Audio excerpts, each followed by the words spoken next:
tadi ada sisa pertanyaan yang belum dijelaskan oleh Bang Hatta yang saya kira selalu menarik kalau kita bicara masalah ekonomi karena terkait dengan politik ekonomi, kebijakan ekonomi, misalnya tingkat investasi seberapa implikasinya terhadap tingkat serap pekerjaan. Padahal Bung Muhammad Hatta tadi belum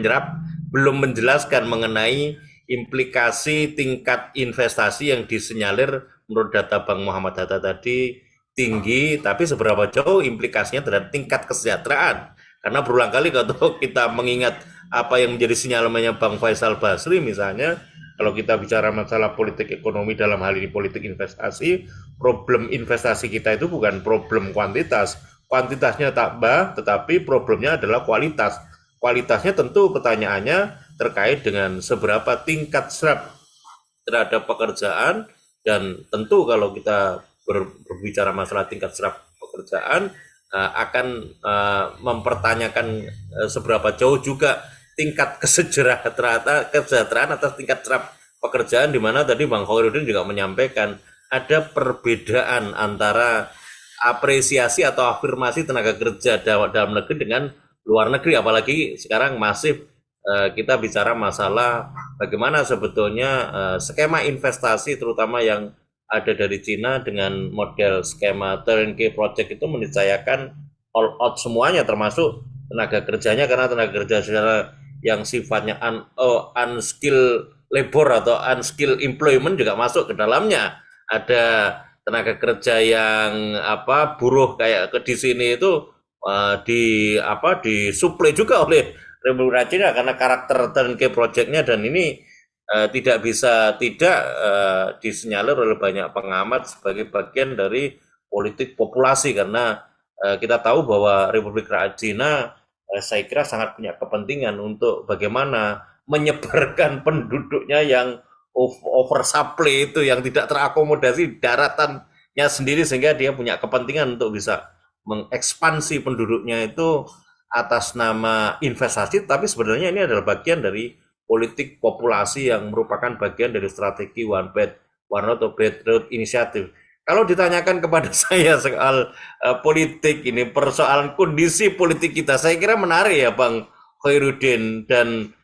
selalu yang menonjol itu kalau saya coba garis bawahi itu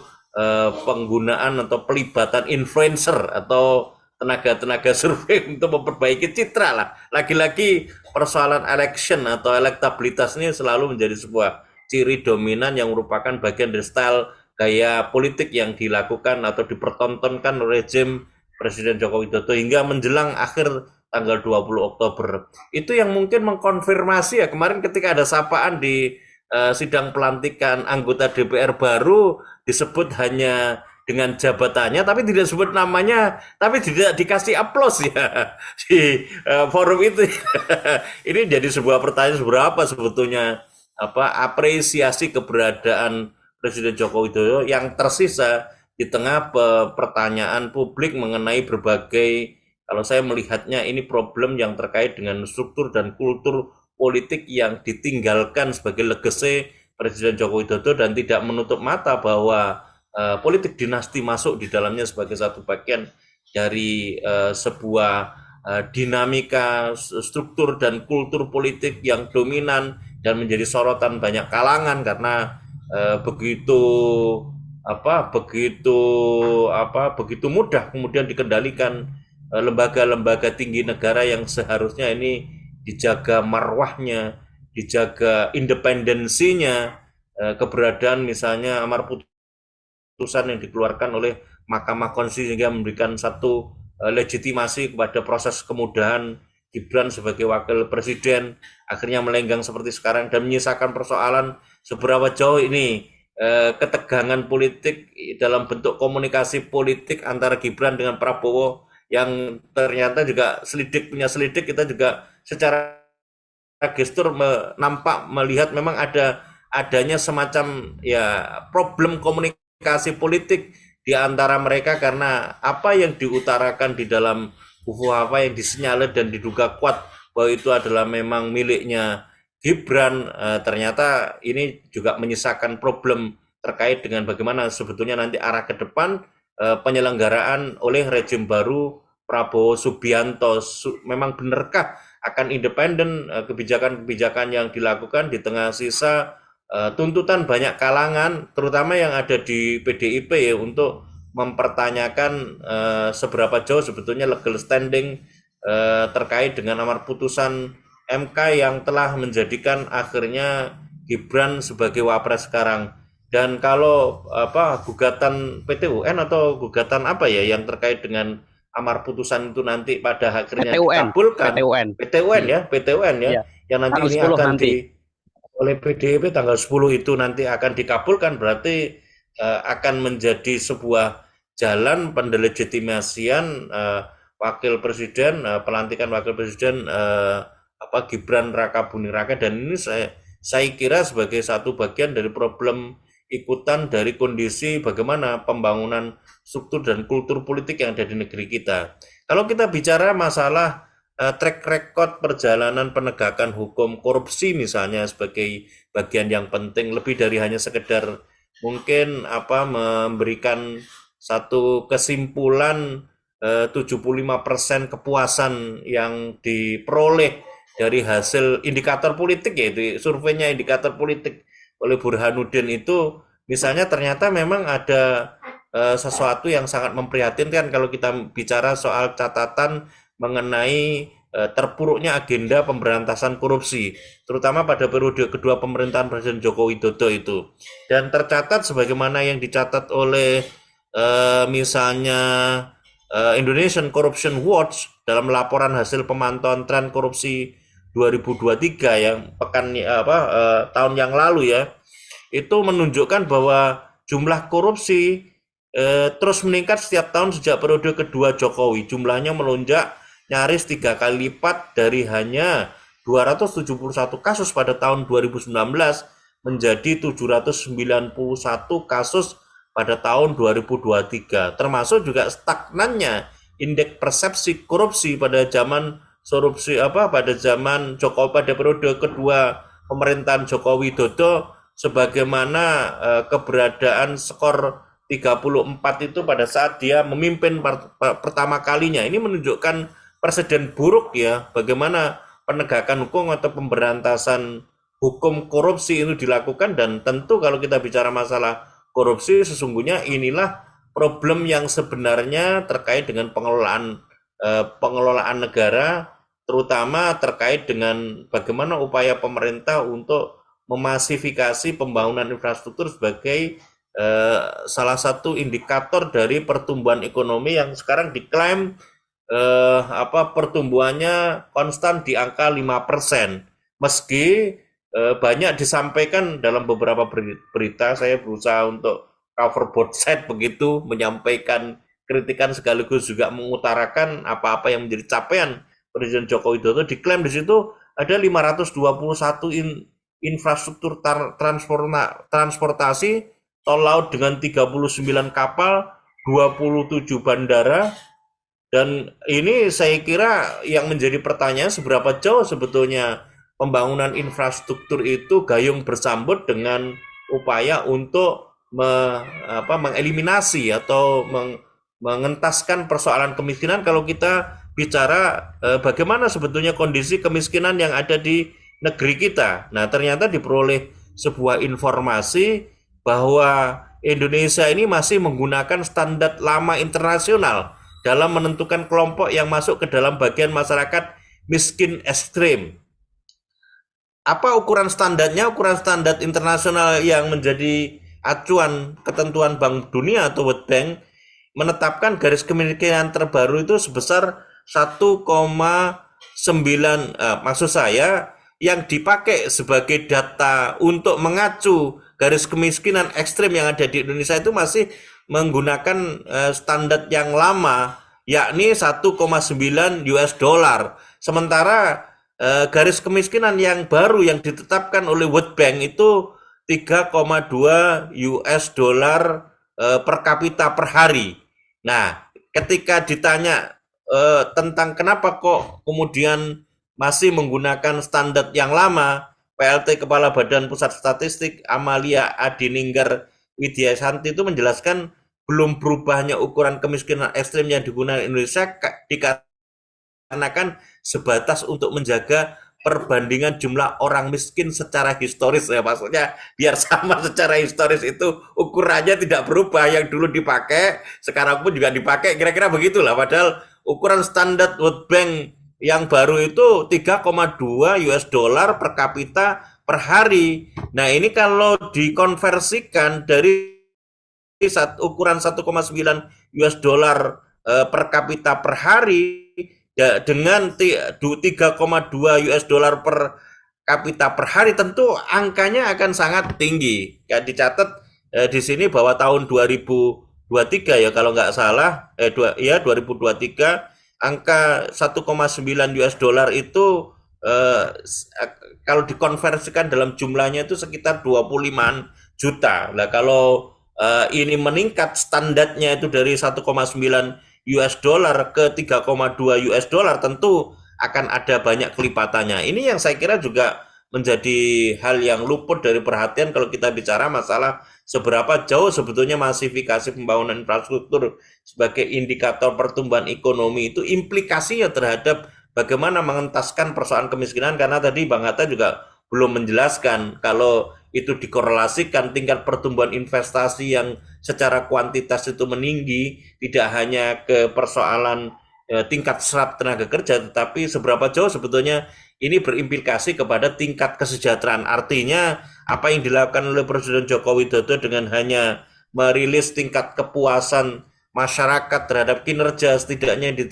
ditunjukkan pada periode 10 tahun pemerintahannya ini perlu didetailing ya, seberapa jauh sebetulnya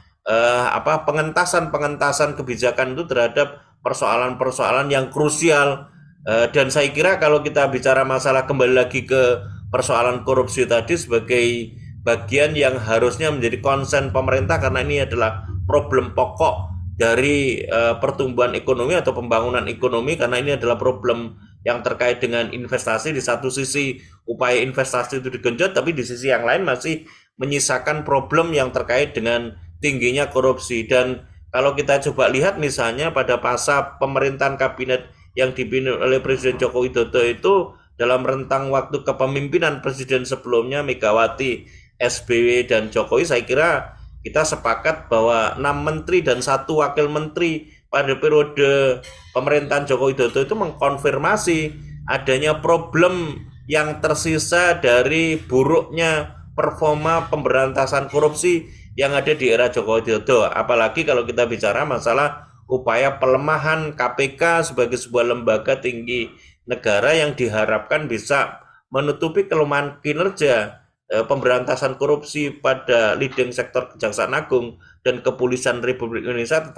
namun ternyata tidak menemui hasil yang cukup bisa diharapkan, karena ternyata KPK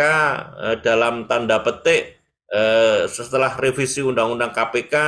ada upaya secara sistemik untuk melakukan proses pemandulan keberadaan leading sektor dari pemberantasan dan pencegahan korupsi, terutama kalau kita melihat keberadaan KPK yang masuk ke dalam rumpun badan eksekutif, yang artinya itu tergantung pada goodwill atau political will Presiden Joko Widodo dan adanya instrumen SP3 dan Dewan Pengawas. SP3 itu adalah surat perintah pemberhentian penyelidikan yang menjadi sebuah kewenangan dari Dewan Pengawas, apakah sebuah kasus itu dilanjutkan atau kasus korupsi itu diberhentikan. Dan ini yang tersisa, saya kira kalau kita bicara masalah apa yang dilakukan selama pemerintahan Presiden Joko Widodo, belum lagi kalau kita bicara masalah bagaimana sebetulnya kultur politik yang terbangun di antara parpol-parpol yang ada, yang nada-nadanya kalau kita melihat, kalau mengambil kasus bagaimana Golkar, Partai Golkar dengan suksesi kepemimpinan dari mundurnya Erlangga Hartarto, lalu kemudian tampilnya Bahlil Lahadalia itu akhirnya sekarang mengendalikan kepemimpinan yang ada di Golkar, serta sekarang yang terjadi pada PKB dan PBNU, semuanya ini mengkonfirmasi bagaimana carut marutnya kehidupan politik yang ditunjukkan oleh goodwill atau political will pemerintahan di bawah kepemimpinan Presiden Joko Widodo untuk bisa merealisasikan kehidupan yang benar-benar yang ditunjukkan dari kultur politik yang dibangun yang benar-benar merealisasikan kepentingan rakyat dengan mencoba membangun kultur politik yang lebih berpihak kepada rakyat yang direpresentasikan oleh kehidupan parpol yang tidak hanya sekedar dipakai sebagai stempel atau legitimasi bagi proses kebijakan yang dilahirkan oleh Presiden Joko Widodo. Saya kira begitu, Bang Khairuddin, perspektif awal saya. Iya, baik ya. Ternyata memang kalau kita lihat, kalau dari sisi partai politik itu luar biasa ya. Sejak awal periode pemerintahan Presiden Jokowi sudah melakukan pecah belah ya. Misalnya konflik Golkar di awal-awal pemerintahannya dengan dualisme antara Agung Laksono dengan Abu Rizal Bakri, kemudian geger ya, kemudian antara di P3 antara Jan Faris dan Romah Hurmuzi, kemudian juga beberapa partai politik di misalkan di Hanura ya antara misalkan Osman Sabtaudang dengan Wiranto. Nah, ini cukup menarik ya. Itu semua terjadi di masa pemerintahan Presiden Jokowi, termasuk bagaimana kemudian P3 mengganti ketua umumnya dan kemudian ditetapkan PLT yang berbulan-bulan sampai bertahun-tahun ya. PLT sampai kemudian cukup lama, artinya sampai setahun lebih. Itu kan PLT terlalu lama ya dari Suharto Mono Arfa ke Muhammad Mardiono. Dan mungkin yang belum terjawab terkait kedaulatan. Bagaimana kondisi kedaulatan Indonesia sejak selama pemerintahan Presiden Jokowi, terutama terkait batas wilayah perairan di zona ekonomi eksklusif di Indonesia yang jaraknya sampai 200 mil dihitung dari bibir pantai terluar ya, pulau terluar. Ini bagaimana? Kalau kita lihat kan sering terjadi banyak sekali kasus-kasus pencurian ikan. Ini kalau kita lihat bandingkan dengan pemerintahan sebelum itu bagaimana? Apakah memang sudah baik atau seperti apa? Silakan, Cak Slamet. Ya, Bang Khairuddin, saya sering mempertanyakan ya, seberapa jauh sebetulnya ambisi pemerintahan di bawah kepemimpinan setidaknya 2 periode kepemimpinan Joko Widodo untuk terus menggenjot secara masif investasi yang kemudian melahirkan banyak kebijakan-kebijakan, lahirnya banyak proyek-proyek strategis nasional, termasuk di dalamnya kalau kita bicara masalah IKN sebagai proyek mercusuar yang kemarin akhirnya nada-nadanya ketika banyak dugaan bahwa arah ke depan IKN itu mangkrak, kemudian buru-buru Presiden Joko Widodo menyampaikan bahwa ini bukan kehendak rakyat. Dan kemarin kan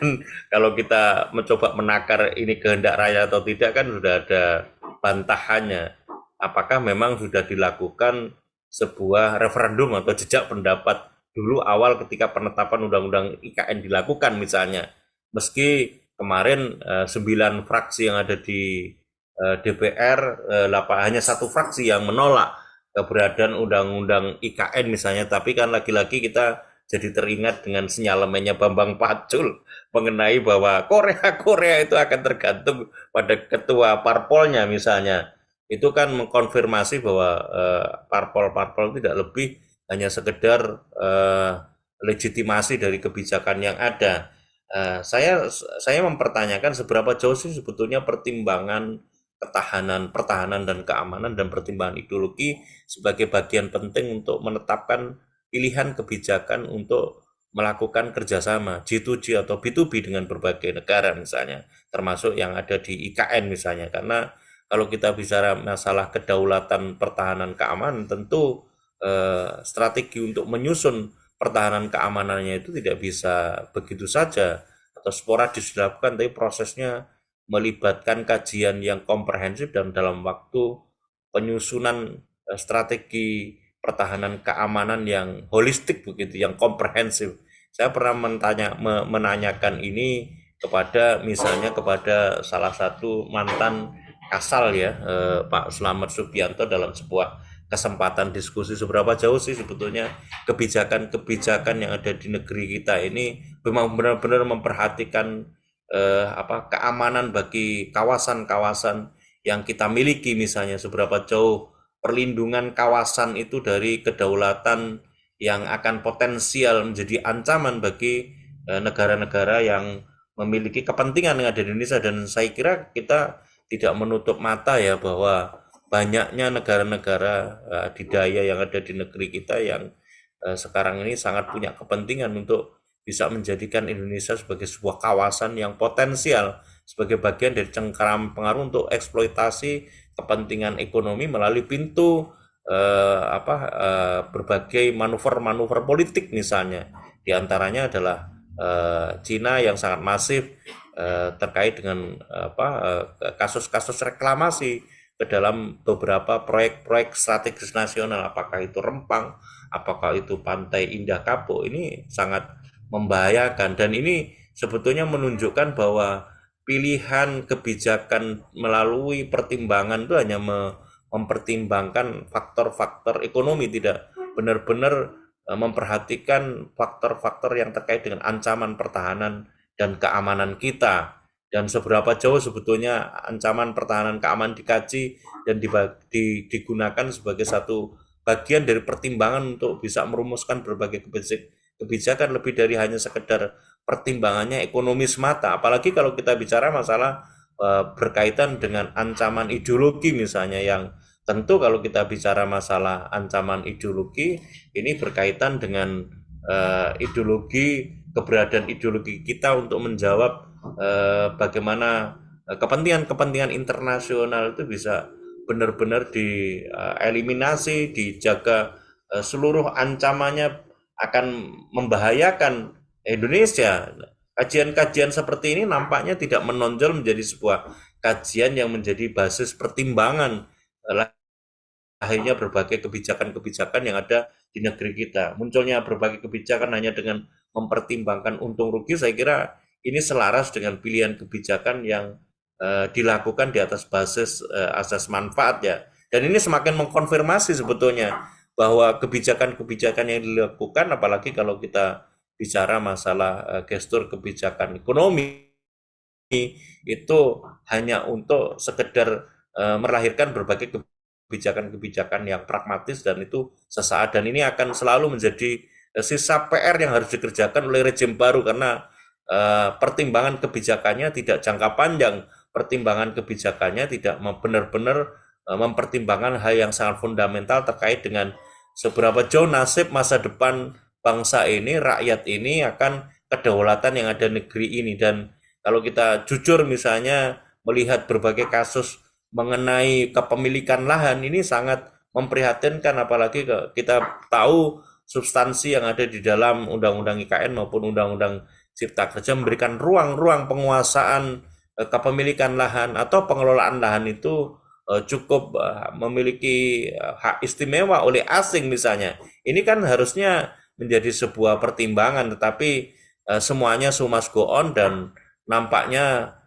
di era Jokowi ini kebijakan-kebijakan itu semakin mendapatkan jalan lapangnya, sehingga ini yang menjadi satu catatan seperti apa sebetulnya kebijakan Presiden Joko Widodo harusnya benar-benar dikontrol secara kuat, dan kita mewaspadai betul transisi pergantian rejim nanti dari rejim Presiden Joko Widodo dan rejim Prabowo, modus operandi untuk keberlangsungan kebijakan itu lebih kepada pertimbangan ekonomi dengan mengesampingkan pertimbangan yang terkait dengan kepentingan pertahanan dan keamanan, apalagi ini berkaitan dengan kedaulatan sebagai sebuah bangsa yang harusnya bisa secara mandiri dan bisa secara swadaya untuk bisa mengurusi dan mengolah urusan kita sendiri. Oleh karenanya saya kira penting untuk bisa ada sebuah paradigma, perubahan paradigma pengelolaan negara yang diawali melalui menentukan seperti apa sebetulnya basis ideologi negara ini benar-benar diletakkan pondasinya, dan ideologi negara apa yang saya kira tepat untuk bisa mewujudkan bentuk keberdayaan dan kedaulatan. Tentu ideologi yang sifatnya ekspansif, bukan sifatnya defensif. Dan saya kira kalau kita bicara masalah itu, maka referensi kebijakan yang sekarang ini ada perlu basis ideologi negara yang dipakai sebagai untuk merumuskan kebijakan sesuai dengan nilai-nilai yang sekarang dianut dan diyakini oleh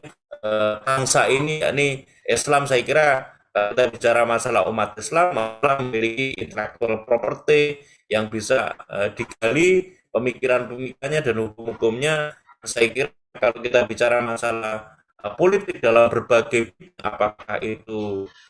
politik ekonomi, politik pertahanan keamanan, politik sosial budaya, saya kira pemikiran dan hukum-hukum Islam sebagai intellectual property yang dimiliki oleh bangsa ini cukup untuk bisa dikaji dan diperdebatkan sebagai satu bagian dari kajian yang bisa diacu sebagai sebuah kajian-kajian strategis untuk menemukan berbagai kebijakan-kebijakan strategis pengelolaan negara. Saya kira begitu, Bang Khairuddin.